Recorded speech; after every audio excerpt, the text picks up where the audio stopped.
যুদ্ধটাকে Trump থামাইতে চান। আমি মারা গেলে আরো অনেক খামিনি তৈরি হবে। আমাদের নীতি আদর্শ যতদিন জীবিত আছে ইরান ততদিন নত হবে না। বিশ্বকে চীন এবং রাশিয়া এইটা বুঝাই দিতে চাইবে যে দেখো who is the super power. আগামী 2 দিনের মধ্যে পুরো বিশ্ববাসী দেখবে যে ইসরায়েলের অবস্থা কেমন হয়। তারা হয়তো ভাবছে যে তেহরানের উপরে এমন প্রচন্ড আক্রমণ করব যে ইরান নতজানু হয়ে যাবে। সুপ্রিয় দর্শক, আসসালামু আলাইকুম, সবাইকে স্বাগত জানাচ্ছি খবর সংযোগ শোয়ের নিয়মিত আয়োজন বিশ্ব সংযোগে। এবং আমি আপনাদের সঙ্গে আছি ফমদ দেলোয়ার হোসেন, আমার সঙ্গে আছেন আমি কাজল হায়দার।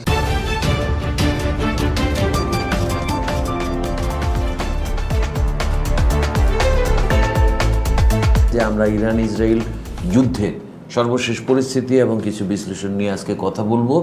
আমি শুরুতেই কাজল ভাই একটু জানতে চাইবো যে যুদ্ধের সর্বশেষ অবস্থাটা কি, মানে আজকে 18 তারিখ এই দুপুরে আমরা কথা বলছি, এখন সর্বশেষ পরিস্থিতিটা কি? আচ্ছা, আজকে আমরা 6ষ্ঠ দিনের মতো যুদ্ধের দিনে লিপ্ত হলাম।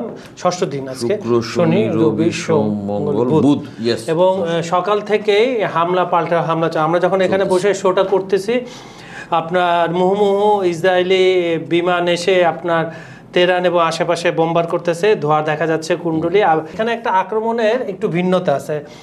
আপনার ইরানের এয়ার ডিফেন্স সিস্টেম দুর্বল, দুর্বলের কারণে দিনে অ্যাটাক করে ইসরায়েল, আর এখানে উল্টাটা করে ইরান। আজ পর্যন্ত যতগুলো ম্যাসিভ অ্যাটাক হয়েছে সেগুলো কিন্তু রাতে করতেছে তারা, এবং রাতে করার পিছনে কিছু কৌশল আছে।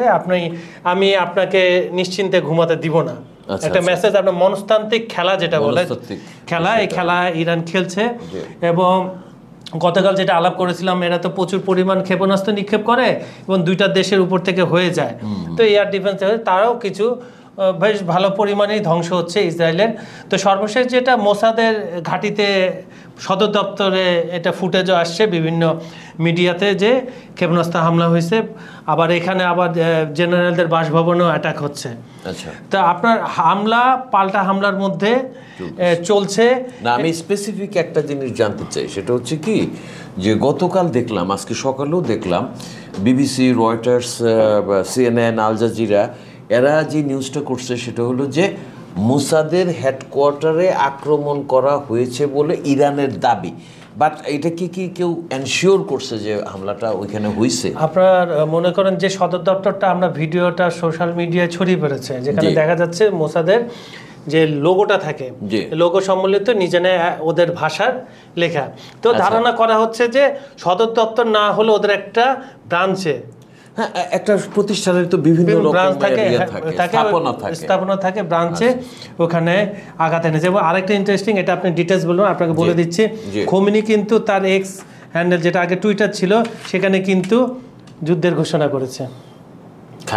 খামেনি এটা ঘোষণা করে দিছে অলরেডি।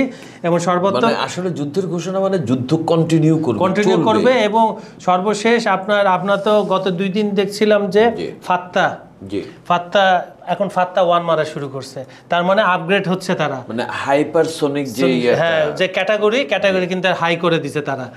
এবং বলছে যে আগামী 2 দিনের মধ্যে পুরো বিশ্ববাসী দেখবে যে ইসরায়েলের অবস্থা কেমন হয়। তার মানে যেটা বোঝা যাচ্ছে যে আপনার আস্তিনের যে লুকানো অস্ত্রগুলো আছে, যেগুলো স্পেশালাইজড, সেগুলো ইরান আস্তে আস্তে ছাড়া শুরু করছে।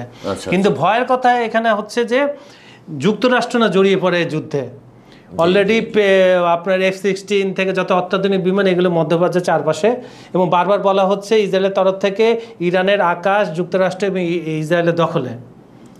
না, একটা জিনিস হচ্ছে কি, যুক্তরাষ্ট্রের জড়িয়ে পড়া নিয়ে অনেকেই আশঙ্কা ব্যক্ত করছে, কিন্তু আমার কাছে স্বাভাবিক দৃষ্টিভঙ্গি থেকে এটা মনে হয় যে সম্ভব না। কেন সম্ভব না আমি এটা বলতেছি, সেটা হচ্ছে যে ইরান উস্কানিতে এই ক্ষেপে ওঠার লোক না, মানে তাদের মধ্যে একটা ম্যাচিউরিটি আছে চিন্তাভাবনার, এবং তারা যেটাকে বলা হয়, আমরা বলতে পারি ইমানি শক্তিতে বলিয়ান। এবং দে নো যে আমরা যদি মার্কিন ঘাঁটিগুলিতে অ্যাটাক করতে চাই, তাহলে মার্কিনিরা একটা অজুহাত তৈরি করতে পারবে।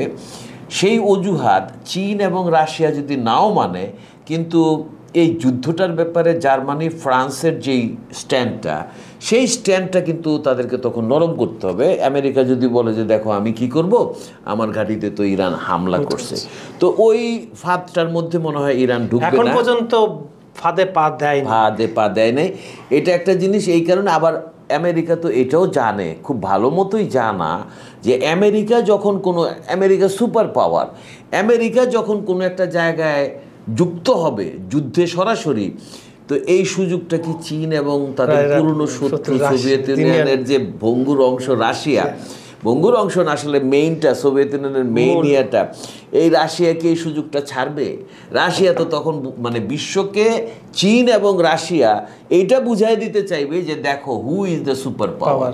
তো এই যে সম্ভাবনা, এটা কিন্তু ঝুঁকি একটা ব্যাপার, কারণ এত তীব্র প্রতিদ্বন্দ্বিতাময় পৃথিবীতে কে যে কোথায় আগায় গেছে এটা কিন্তু আমরা জানি না। এবং আরেকটা বিষয় আছে এখানে, সেটা হচ্ছে কি, আপনি খেয়াল করবেন, সেটা হলো এই ইসরায়েল, আমেরিকা, ইউরোপ, এরা যতটা প্রচারে যতটা পারদর্শী এবং সবসময় একটা বিশাল কিছু হিসাবে উপস্থাপন করে, চীন রাশিয়া কিন্তু এটা করে না। এবং দেলোয়ার ভাই, একটা এই যুদ্ধটা লাগার পর আপনার সেপারেটলি চীন এবং রাশিয়ার কাছ থেকে কিন্তু বারবার কথা আসতেছে, আমেরিকা, মার্কিন যুক্তরাষ্ট্র তুমি নাক গলায়ও না, একদম সেপারেট। এবং আপনার পরশুদিন চীনের পররাষ্ট্র মন্ত্রণালয় আর রাশিয়ার ক্লিয়ার একটা কথা বলছে, চীনের যে শি জিনপিং গতকাল কথা বলছে একটা, যে তারা নৈতিকভাবে এটাকে যুদ্ধটাকে সমর্থন করে না এবং তারা চায় না কোনোভাবে এটা ছড়িয়ে পড়ুক।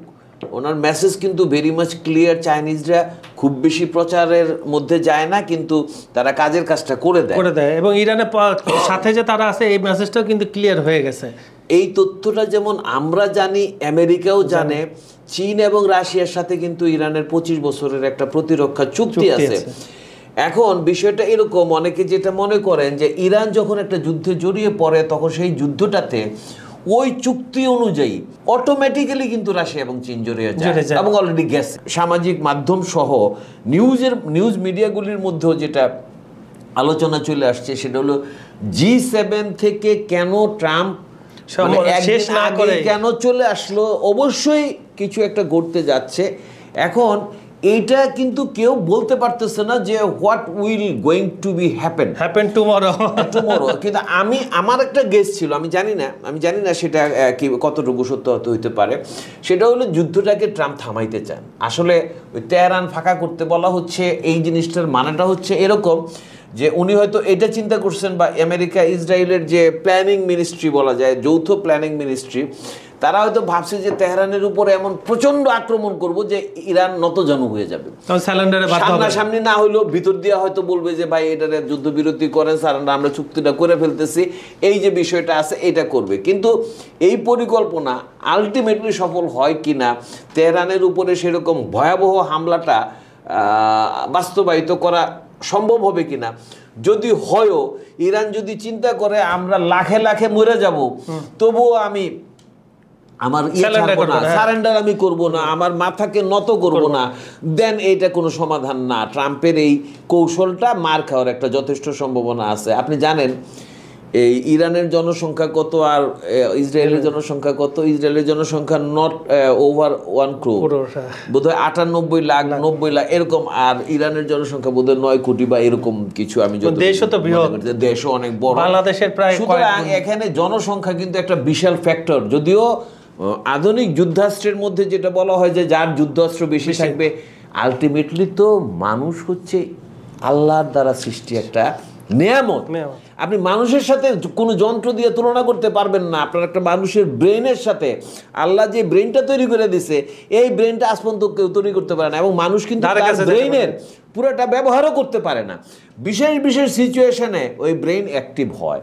তো ইরানের যে জনসংখ্যা, ইরানের যে আত্মসম্মান বোধের যে অনুভূতি আছে, এই জায়গাগুলিতে আসলে ইরানকে দমানোটা খুবই কঠিন। এবং খোমেনির একটা বার্তা পরশুদিন আমার কাছে লাগছে যে এটা বলার আগে খোমেনির বার্তাটা বলার, খামেনির বার্তাটা বলার আগে আমি বলি, সেটা হলো নেতানিয়াহু ডাইরেক্ট বলছে খামেনির এসে মাইরে ফেলতে চায়। এই ধরনের আসলে এই ধরনের স্টেটমেন্ট একটা কোনো ভদ্রতার মধ্যে পড়ে না, কিছু না। হ্যাঁ, খামেনি কি করছে যে তুমি এইরকম ওপেন ঘোষণা দিচ্ছ?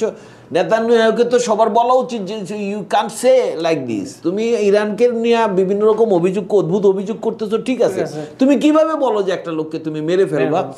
আবার ট্রাম্প কি বলল? ট্রাম্প বলল যে খামেনিকে সে ইয়ে করতে চায়। এইগুলিতে কিন্তু খামেনি ভয়ও পায়। সে বলছে যে আমি জানি যে খামেনি কোথায় থাকে, কিন্তু তাকে মারবো না, আমি জানি কোথায় থাকে, মানে চাইলে মারতে পারবো। তো এই যে কথাগুলি আসলে কোনো সমাধানের দিকে নেয় না, বরং পরিস্থিতিটাকে আরো জটিল করে।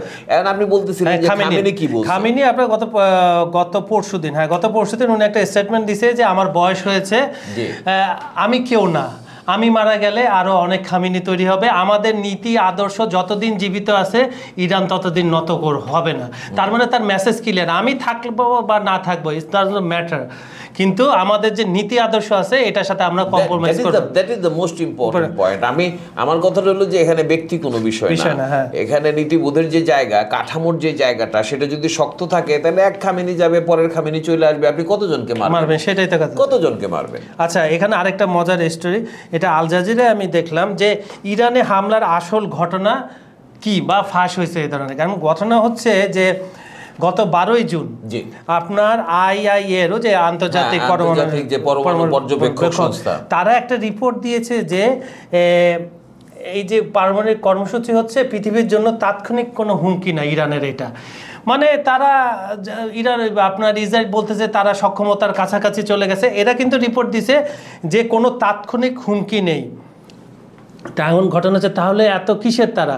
তারপরে রিপোর্ট আসলো যে ইরানের নেতৃত্বকে ধ্বংস করাই ছিল বা এখনো আছে ইসরায়েলের আসল মিশন। অবশ্যই আছে, তারা চায় যে এখানে মানে নেতৃত্ব শূন্য খামেনিকে সরাইয়া পশ্চিমাপন্থী ওই যে এক যুবরাজ বসা আছে ফ্রান্সে, রেজা শাহ পাহলভির যে আর কি, এদেরকে কাউরে তার সবসময় তো সবাই চায় যে আরেকটা দেশে আমার একজন ভক্ত একটা ক্ষমতায় থাক, আমার কথাবার্তা শুনে চলবে, আমি যেভাবে বলবো সেইভাবে চলবে, ওইভাবে। আসলে কেউ মানে আত্মসম্মান বোধ সম্পন্ন কোনো রাষ্ট্রের প্রতি চায় না বড় শক্তিরা। এই হচ্ছে ব্যাপার। তবে আমরা আজকে আলোচনা শেষ করি। যুদ্ধ চলতেছে, ইরান জবাব দিচ্ছে, ইসরায়েল হামলা চালাচ্ছে, ইরান রাতের বেলা হামলা চালাচ্ছে। গতকাল রাত্রে, প্রিয় দর্শক, আমি কুয়েত প্রবাসী একজন বাংলাদেশের সঙ্গে গতকাল অনেকক্ষণ কথা হয়েছে। সেটা হচ্ছে যে কুয়েতের বাংলাদেশিদের মধ্যে এবং সাধারণ মানুষের মধ্যে আতঙ্ক তৈরি হয়, কারণ রাতের বেলা আকাশে নাকি তারার মতো মনে হয়, যেন ওই যে ফলিং স্টারের মতো যে যাচ্ছে। এগুলো হচ্ছে ইরানের মিসাইল, যেগুলি ইয়েতে যাচ্ছে, ইরাকের উপর দিয়ে যায়। কুয়েতটা হচ্ছে একটু ডান পাশে, কুয়েত থেকে দেখা যায় এবং রাষ্ট্রীয়ভাবে কুয়েতে ঘোষণা করা হয়েছে যে আতঙ্কিত হওয়ার কিছু নাই, এটা আমাদের পাশ দিয়ে যাচ্ছে। তো যাই হোক, মানে এটা নানাভাবে প্রমাণিত যে ইরানের আক্রমণের ধার অত্যন্ত সাংঘাতিক, দিন এটা বাড়ছে, দিনকে দিন এটা আরো বাড়তেছে। এবং ইরান স্পষ্টভাবে বলে দিয়েছে যে ইসরায়েলি হামলার সমুচিত এবং সমপরিমাণ জবাব না দেওয়া পর্যন্ত থামবে না, তারা থামবে না, কখনোই থামবে না। তবে একটা জিনিস আছে, সেটা হচ্ছে যে এই যুদ্ধের যে বিস্তৃতি নিয়ে যে কথা হচ্ছে, যুদ্ধটা তৃতীয় বিশ্বযুদ্ধের রূপ নেবে কিনা এটা নিয়ে কথা হচ্ছে। আমাদের কাছে যেটা মনে হয় যে সেটা হয়তো বা হবে না, আমরা সে আশা করতে পারি সেটা হয়তো বা হবে না। আমেরিকা যদি সরাসরি জড়িয়ে পড়ে তাহলে সেক্ষেত্রে চীন, রাশিয়ার, ইরানের পক্ষ হয়ে চীন, রাশিয়া, তুরস্কের জড়িয়ে পড়ার সম্ভাবনা আছে। তখন ইউরোপীয় দেশগুলি কোন ভূমিকা নেবে এটা একটা দেখার বিষয়, এটা একটু দেখার বিষয়। তো যাই হোক, আমরা আশা করব এবং পরিস্থিতি বিশ্লেষণ করে যতটা মনে হয় যে এটা তৃতীয় বিশ্বযুদ্ধে রূপ নেওয়ার কোনো শঙ্কা নেই। আমরা আশা করতে পারি যে এটার মধ্যে একটা সুষ্ঠু সমাধান যদি আনতে পারে ট্রাম্প, সেটা পারবে কিনা, ট্রাম্পের কৌশল আলটিমেটলি ব্যাকফায়ার করে কিনা, এটাও একটু বিবেচনার বিষয় আছে।